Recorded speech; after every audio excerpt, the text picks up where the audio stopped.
আল্লাহর নবী বলেন যেই মুসলমান সূর্য ডুবার আগে নামাজ পড়ে এবং সূর্য ডুবা উঠার আগে নামাজ পড়ে, ফজরের নামাজ পড়ে আর আসরের নামাজ পড়ে, এখানে দুই ওয়াক্ত ফজরের নামাজ এবং আসরের নামাজ। আল্লাহর নবী বলেন যেই মুসলমান ফজরের নামাজ পড়লো এবং আসরের নামাজ পড়লো সে জাহান্নামে যাবে না, এটা আমি লিখে দিলাম।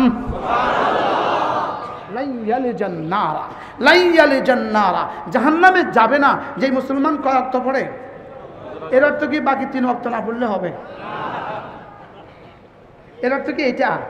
এখানে এই 2 ওয়াক্তের কি ঘোষণা দিয়েছেন? পুরস্কার। মান সাল্লাম ক্বাবলা তুলুই শামসি ওয়া ক্বাবলা গুরুবিহা। আল্লাহর নবী বলেন যে সূর্য ওঠার আগে 2 রাকাত নামাজ পড়বা, সূর্য ডুবার আগে 4 রাকাত নামাজ পড়বা, সূর্য ডুবার আগে আসর পড়বা, সূর্য ওঠার আগে ফজর পড়বা। আল্লাহর নবী বলেন লাইয়াল জান্নাত, এই লোকটা জাহান্নামে যাবে না। সুবহানাল্লাহ। তাহলে এবার আগে প্রথম একটা একটা করে সবক শেষ। এখন কয় ওয়াক্ত পাইছি? কয় না? কোন কোন ওয়াক্ত? ফজর আর এবার শুনেন, আল্লাহর নবী বলেন মান সাল্লা সালাতাল ফজরে ফাহুয়া ফি জিম্মাতিল্লাহ, যে ফজরের নামাজ পড়লো আল্লাহর জিম্মাতে ঢুকে গেল। কোন নামাজ পড়লো? কি হয়ে গেল? আচ্ছা, ওসি সাহেব যদি এক আসামির জিম্মাদারি নেয় যে আপনি আমার জিম্মাতে আছেন, টেনশন ফ্রি, এবার বলুন তো দারোগা তারে কোথায় খুঁজে পাবে? দারোগা তো তার কোনো অসুবিধা করতে পারবে? এবার যদি এসপি সাহেবের জিম্মায় ঢুকে যায়, এবার যদি ডিআইজির জিম্মায় ঢুকে যায়, যে এবার যদি আইজির জিম্মায় ঢুকে যায়, আচ্ছা এবার যদি স্বরাষ্ট্রমন্ত্রীর জিম্মায় ঢুকে যায়, আচ্ছা এবার যদি প্রধানমন্ত্রীর জিম্মায় ঢুকে যায়, আচ্ছা এবার যদি প্রেসিডেন্টের জিম্মায় ঢুকে যায়, আচ্ছা এবার যদি আমেরিকার প্রেসিডেন্টের জিম্মায় ঢুকে যায়, আচ্ছা এবার যদি আর আজিম মালিকের জিম্মায় ঢুকে যায়, কি হয়? তাহলে ফজর নামাজ পড়বো তো ইনশাআল্লাহ? নিয়ত পাক্কা? আজ থেকে ফজর নামাজ ইনশাআল্লাহ। আল্লাহ রাসূল বলেন ফজরের নামাজ উম্মতের জন্য সবচেয়ে বড় কঠিন, এশার নামাজ এবং ফজরের নামাজ উম্মতের জন্য সবচেয়ে বড় পরীক্ষা। পরীক্ষা এতটা কঠিন হয় না, কেউ পারে না, এতটা কঠিন হয় না, আবার সবাই পারে, এতটা সহজ হয় না। আচ্ছা কেউ পারলো না, এটা বুঝি পরীক্ষা? আচ্ছা সবাই পারে, এটা বুঝি পরীক্ষা? তাহলে পরীক্ষা কেমন হয়? কিছু পারে কিছু পারে না, এটা হলো কি? পরীক্ষা। তাহলে এশার নামাজ আর ফজরের নামাজ হলো পরীক্ষা। এশার নামাজ আর ফজর নামাজ কি? পরীক্ষা। এবার রাসূল বলেন মুমিন এশা আর ফজর ছাড়তেই পারে না, মুনাফিক এশা আর ফজর পড়তেই পারে না। তাহলে ফজরের নামাজ পড়ে না কারা? বলেন। মুনাফিক নামে মুসলমান যারা, বলেন। হ্যাঁ, মুসলমান নামে মুনাফিক যারা, বলেন। এটা কি পড়ে না? এরা ফজর। মান সাল্লা সালাতাল ফজরে ফাহুয়া ফি জিম্মাতিল্লাহ। আল্লাহর নবী বলেন যে ফজরের নামাজ পড়লো আল্লাহর জিম্মাতে ঢুকে গেল। ফজরের নামাজ পড়লো যে আল্লাহর জিম্মায় ঢুকলো সে। ফজরের নামাজ পড়লো যে আল্লাহর জিম্মায় ঢুকলো সে। পড়বো তো ইনশাআল্লাহ? বলেন না ইনশাআল্লাহ? আল্লাহ তৌফিক দান করেন। আচ্ছা যেমন ধরেন একটা স্লোগান আমি আপনাদেরকে একটু শোনাই, দেখি স্লোগানটা সত্য না মিথ্যা একটু দেখেন। খন্তি মার্কায় দিলে ভোট শান্তি পাবে দেশের লোক। এই স্লোগানটা কি সত্য না মিথ্যা? সবাই কন কত ভাগ মিথ্যা? আচ্ছা এবার আমি আরেকটা স্লোগান দিই, দেখি। ইমান আমল বানালে লোক, ইমান আমল বানালে লোক শান্তি পাবে দেশের লোক। এটা কত ভাগ সত্য? আচ্ছা আমি যদি এই স্লোগানটা আজকালকে মাইক নামায় দিই, রাস্তা রাস্তা মাইকে গায় ইমান আমল বানানোর লোক শান্তি পাবে দেশের লোক, মানুষ কি বলবে? মাথা খারাপ। কি বলবে বলেন? আচ্ছা এই স্লোগানটা কত ভাগ সত্য? আর আগের স্লোগানটা কত ভাগ মিথ্যা?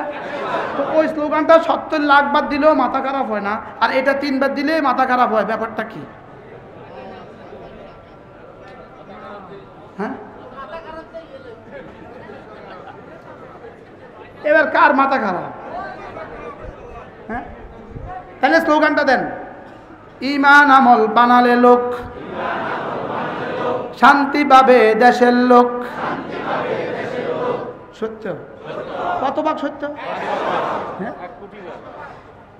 ইমান আমল বানালে লোক শান্তি পাবে দেশের লোক, ইমান আমল বানালে লোক শান্তি পাবে দেশের লোক। আচ্ছা দেখি আরেকটা স্লোগান দিই। নামাজ জিকির, নামাজ জিকির, নামাজ জিকির, নামাজ জিকির, নামাজ জিকির, নামাজ জিকির, নামাজ জিকির। নামাজ জিকির। বলে এতবার কন খাও, আপনারা ওই মার্কেটে এতবার কন। নামাজ জিকির, নামাজ জিকির, নামাজ জিকির, নামাজ জিকির, নামাজ জিকির মুসলমানের জান। নামাজ ছাড়া ইমানদারের বাঁচে কেমনে প্রাণ, জিকির ছাড়া ইমানদারের বাঁচে কেমনে প্রাণ, জিকির ছাড়া ইমানদারের বাঁচে কেমনে প্রাণ, নামাজ ছাড়া ইমানদারের বাঁচে কেমনে প্রাণ, জিকির ছাড়া ইমানদারের বাঁচে কেমনে প্রাণ। ইনশাআল্লাহ ইনশাআল্লাহ হাত উঠাইয়া ওয়াদা করলাম ভাই, নামাজ জিকির ঠিক রাখিয়া মরতে চাই সবাই। ইনশাআল্লাহ ইনশাআল্লাহ হাত উঠাইয়া ওয়াদা করলাম ভাই, নামাজ জিকির ঠিক রাখিয়া মরতে চাই সবাই। নামাজ জিকির, নামাজ জিকির, নামাজ জিকির, নামাজ জিকির। এবার এই দুটোর সাথে আরেকটা মিলিয়ে দেন, নামাজ জিকির তিলাওয়াত, নামাজ জিকির তিলাওয়াত সর্বোত্তম ইবাদত, নামাজ জিকির তিলাওয়াত সর্বোত্তম ইবাদত, নামাজ জিকির তিলাওয়াত। কি কি? নামাজ জিকির, তেলাওয়াত, নামাজ জিকির তেলাওয়াত। এই তিনটা আছে বলেই বাংলাদেশ টিকে আছে। এগুলো আছে বলেই বাংলাদেশ কি জিকির আছে বলে বাংলাদেশ টিকে আছে। আলহামদুলিল্লাহ, নামাজ আছে বলে বাংলাদেশ টিকে আছে, তেলাওয়াত আছে বলে বাংলাদেশ কি টিকে আছে। এবার প্রশ্ন করবেন, হুজুর এই তিনটা শিখবো কোথায়? উত্তর হলো তিন জায়গায়, মাদ্রাসায়, তাবলীগে, খানকায়। মাদ্রাসা, মসজিদে, সুবহানাল্লাহ বলবেন না? কোথায় কোথায়? মাদ্রাসা, মসজিদে, খানকা। আর কোন হক্কানি রব্বানি আল্লাহওয়ালাদের কাছে। মাদ্রাসায় বলেন, মাদ্রাসা, তবলিগে, খানকায়। বাকি তবলিগ হলো শাখা, খানকা হলো শাখা, মাদ্রাসা হলো ফ্যাক্টরি। সুবহানাল্লাহ বলেন, বলেন মাদ্রাসা হলো ফ্যাক্টরি, মসজিদ হলো গোডাউন। মসজিদ হলো কি? এই আজিজুল্লাহ সাহেব তারা হলেন হোলসেলার। মাদ্রাসার মোহতামিমরা, মুহাদ্দিস সাহেবরা তারা হলেন হোলসেলার। আমরা ছোটোখাটো বক্তারা আমরা হলাম হকার, আর আপনারা হলেন ক্রেতা। সুবহানাল্লাহ বলেন। তাহলে মাদ্রাসা কি? ফ্যাক্টরি। মাদ্রাসা কি? আচ্ছা, অলাউ ফরজান যদি খোদা না খাস্তা মাদ্রাসাগুলো বন্ধ হয়ে যায়, 40 বছর পরে একজন ইমাম খুঁজে পাওয়া যাবে? যদি ইমাম খুঁজে না পাওয়া যায় তো মসজিদ টিকবে? তাহলে বোঝা গেছে মসজিদ টিকে আছে কেন? এই ওয়াজ টিকে আছে কেন? সুবহানাল্লাহ। তাবলীগ টিকে আছে কেন? খানকাগুলো টিকে আছে কেন? তাহলে বোঝা গেছে মাদ্রাসা হলো কি? ফ্যাক্টরি। মাদ্রাসা কি? এই ফ্যাক্টরি যতদিন থাকবে ততদিন এদেশে দিন থাকবে। ইনশাআল্লাহ বলেন ইনশাআল্লাহ। এজন্য যদি আপনি নদীতে পড়ে গেলেন, আপনি বাঁচতে চাচ্ছেন, তো নারকেল গাছের একটা ডাগা, ডাগগানি কয় ডোগা, নারকেল গাছের একটা শাখা, নারকেল গাছের একটা ডোগা পড়ে আছে নদীতে, আপনি ওই পাতা ধরলেন তো বাতাসে 2-4টা ঝটকা দিয়ে ফেলে দেয়। বাস্তব না বাস্তব? এবার যদি বুদ্ধি করে গোড়াটা ধরতে পারেন, গাছের গোড়াটা ধরতে পারেন, তাইলে বাঁচে গেল। তাইলে বোঝা গেছে শাখা ধরলেও মাঝে মাঝে পথ হারায়, লেকিন গোড়া ধরলে আর পথ হারায় না। সুবহানাল্লাহ বলে না? তাহলে বোঝা গেছে শাখা ধরলে মাঝে মাঝে কি হয়ে যায়? পথ হারায়, পিছলা খায়, লেকিন মূল ধরলে আর কি খায় না? বলেন, পিছলা খায় না। এই জন্য মাদ্রাসাগুলো ধরে থাকলে ইনশাআল্লাহ দাজ্জালও আমাদেরকে কিছু করতে পারবে না। বলেন ইনশাআল্লাহ, ইনশাআল্লাহ। আল্লাহ উম্মতে মুসলিমাকে বুঝ দান করেন। এই মাদ্রাসাগুলো বাংলাদেশে আছে বলেই সঠিক দিন বাংলাদেশে আছে, মাদ্রাসাগুলো বাংলাদেশে আছে বলেই সঠিক তেলাওয়াত বাংলাদেশে আছে, মাদ্রাসাগুলো বাংলাদেশে আছে বলেই আপনাদের আকীদার মধ্যে আলহামদুলিল্লাহ, আপনাদের আকীদায় যত বিভ্রান্তি সৃষ্টির চেষ্টা করে, হিজবুত তাহরীর বিভ্রান্তির চেষ্টা করে, হিজবুত তাওহীদ বিভ্রান্তি সৃষ্টির চেষ্টা করে, রেজবিরা বিভ্রান্তি সৃষ্টির চেষ্টা করে, ভান্ডারীরা বিভ্রান্তি সৃষ্টির চেষ্টা করে, আর আমাদের কাদিয়ানীরা বিভ্রান্তি সৃষ্টির চেষ্টা করে, আর আমাদের মাদ্রাসাগুলোর সাথে জুড়ে জুড়ে আপনাদের আকীদা বেঁচে গেছে। বাস্তব না বাস্তব? আল্লাহ আমাদেরকে তৌফিক দান করেন। তাহলে মাদ্রাসাগুলোকে ভালোবাসবো তো ইনশাআল্লাহ। মাদ্রাসাগুলো বাঁচে 3 জিনিস দিয়া, মুসলমানদের দোয়া, মুসলমানদের মাল, মুসলমানদের সন্তান। বলেন কয় জিনিস? এই তিনটার একটা যদি না থাকে মাদ্রাসা হবে না। কটা লাগবে? কি কি? দোয়া, মাল, সন্তান। আবার বলেন, এই পাখাটা ঘুরে কিন্তু 3 জিনিস দিয়া। পাখার ভিতরে মোটর আছে, বাইরে হ্যান্ডেল আছে, ভিতরে বিদ্যুৎ আছে। এই 3টা না হলে কিন্তু এই পাখা চলবে না। মোবাইল কিন্তু চলে 3টা জিনিস দিয়া, ব্যাটারি আছে, সিম আছে, সেট আছে। ক জিনিস? এবার মাদ্রাসা চলে কটা জিনিস দিয়া? কি কি? এবার বলেন, ওই যে আমাদের নির্বাচনের সময় বলে ভোট চাই ভোটারের, দোয়া চাই সকলের, বলেনি? বলে না?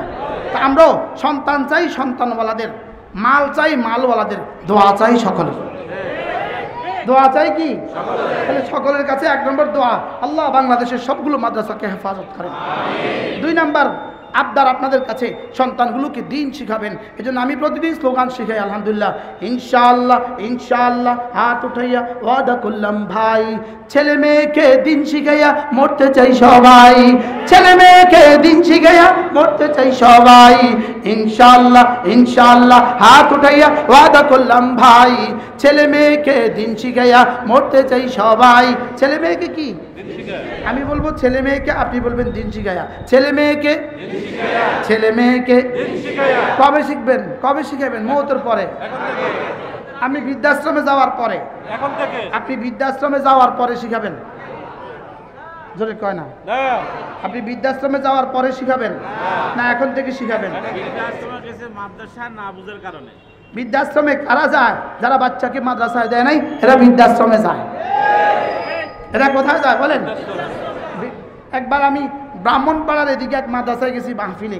ওই মাদ্রাসার দফতরের দেয়ালে একটা লেখা আছে, যারা বৃদ্ধাশ্রমে যেতে চান তারা ছেলে মেয়েকে মাদ্রাসায় দিবেন না। কি লেখা দেখছি বলেন? যারা, আপনারা এখানে কেউ বৃদ্ধাশ্রমে যেতে চান? একদম হাত তোলেন না সাহস করি যে আমি বৃদ্ধাশ্রমে যেতে চাই। তাহলে যারা বৃদ্ধাশ্রমে যেতে চান তারা কি করবেন না? ছেলে মেয়েদেরকে দিন না শিখেলে দেখতে দেখতে দেখবেন আপনি বৃদ্ধাশ্রমে। নাউজুবিল্লাহ বলে না। আমরা বৃদ্ধাশ্রমে যেতে চাই না। আমরা বৃদ্ধাশ্রমে কি যেতে চাই না। আমরা চাই যে আমাদের বার্ধক্যে আমরা ঘরেই থাকবো। আমার ছেলে আমাকে হাতে ধরে ধরে মসজিদে পৌঁছিয়ে দেবে। কি ভাই?